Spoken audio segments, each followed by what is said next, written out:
Very good afternoon, children. Myself, L.K. Tripathi. Dear children, today we shall discuss about the new topic, that is traditional versus modern education system.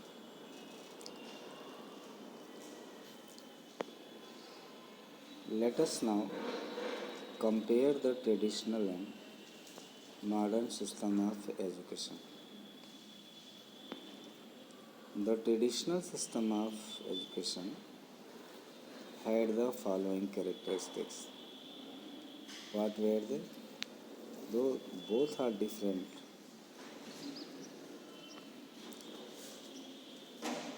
that is the traditional and modern. Traditional education was different, modern was different. A traditional school did not have any of the feature that you see in schools nowadays. There were no classrooms, no textbooks, no roll call, not even school buildings. Schools were very often organized around one teacher. The traditional schools were based on the requirements of the local people and run by them. In a sense, they only taught you as much as you needed to learn. They were very affordable, and it was not always necessary to pay fee in cash. They were based on the local life cycles. Thus, the school would not be held during harvest. This suited the rural children.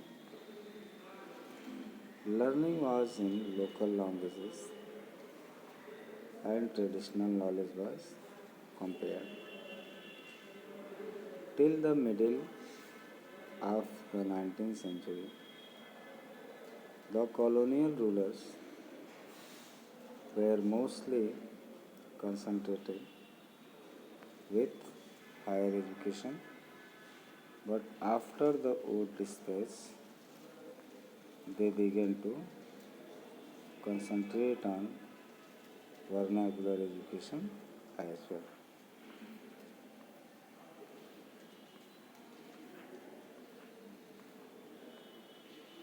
Let's take a look at some of the changes they were able to bring about in the realm of education in India. Government appointed Pandits in charge of 4-5 schools. It was their job to go around the schools and make sure that the teaching was of a certain standard and their classes were taken as per a timetable.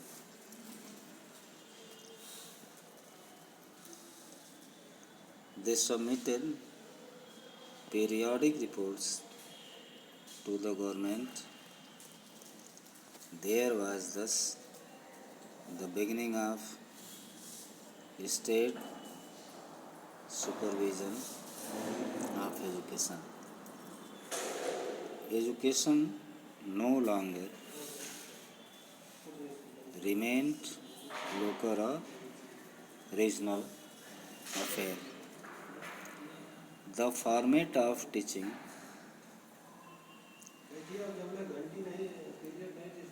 changed completely. Teaching was done through textbooks. Students were expected to attend schools regularly, pay fixed fee monthly, and appear for exams to test their ability.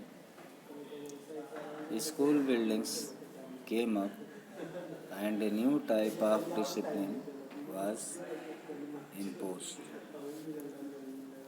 The schools which followed these rules were supported and funded by the government. State funding of education started. Independent Pathshalas lost favor because of the year-round teaching cycle. Many rural families found it difficult to send their children to school. On the positive side, girls were encouraged to attend schools. Let us now consider the overall impact of colonial education policies on education in India. The growth of education was not uniform at all levels. More attention was paid to the expansion of high schools and colleges. Pathshalas, which accepted the new rules, were supported by government grants. Those who were unwilling to work within the new system received no government grants. The new educational system neglected education of the masses because education was more expensive. Only the rich and urban people could afford it. The new system demanded regular attendance in the schools even during the harvest season. Otherwise, students were not allowed to continue in school. English medium education neglected the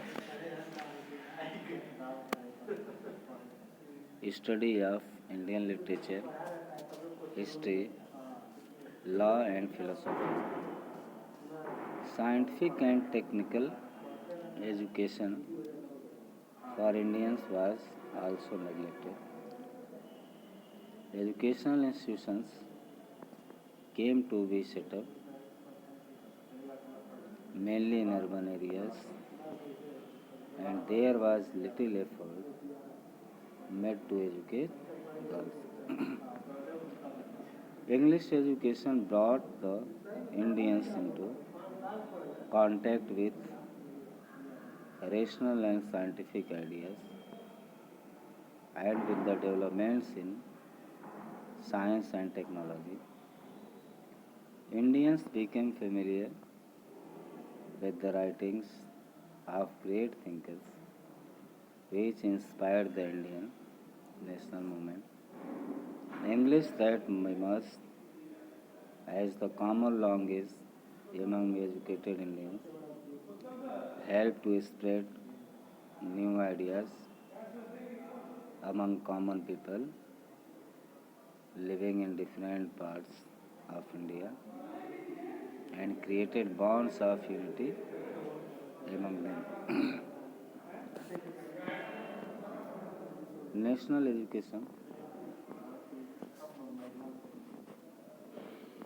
From the early 19th century, many thinkers from different parts of India began to feel that Western education would help modernize India. They urged the British to open more schools, colleges, and universities and spend more money on education. This trend is best exemplified in Raja Ram Mohan Rai, who forcefully articulated the benefits of Western education. Yet there were some Indians like Mahatma Gandhi and Rabindranath Tagore who did not like the British educational system. They began to question British education policy. As the nationalist movement gathered momentum, particularly after the partition of Bengal and the beginning of Swadeshi and boycott movements, many other Indians also began to not only question the educational policies of the British government but also advocated their boycott. Moreover, during the anti-partition movement, students had been very active. This appeared to have angered the British authority and they expelled many students from their schools and colleges. Not only were the students fined and expelled, but many teachers were also forced to resign when they refused to fine or punish the students as asked by the government. This attitude of the British government threatened the future of thousands of students. Thus, many leading intellectuals and nationalist political leaders of Bengal met to decide on a future course of action. In a conference held on 10 November 1905, they decided to establish a National Council of Education. This was to be given the task of organizing a system of education on national lines, which would also be in nationalist hands. Within no time, a huge amount was collected and the National Council of Education was set up. A number of schools and colleges were also founded. That's all. Thank you.